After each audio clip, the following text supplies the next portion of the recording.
嗱咁開咗機之後係咁撳 delete 啦，入咗嚟 BIOS 呢度，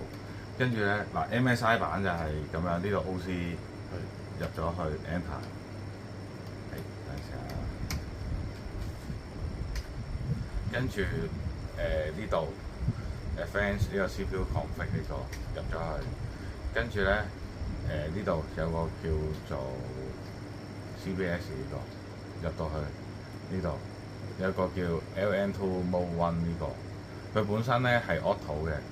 係啦，或者 disable 時間，總之係 enable 咗佢 ，enable 完撳 enter，跟住你本身 XMP 其他嗰啲嘢 set 好咗就唔使再 set 啦，就係呢個最緊要，呢個開咗去 enable 咗，跟住 F10 save exit reboot 翻就正常翻㗎個 CPU 會 ，OK。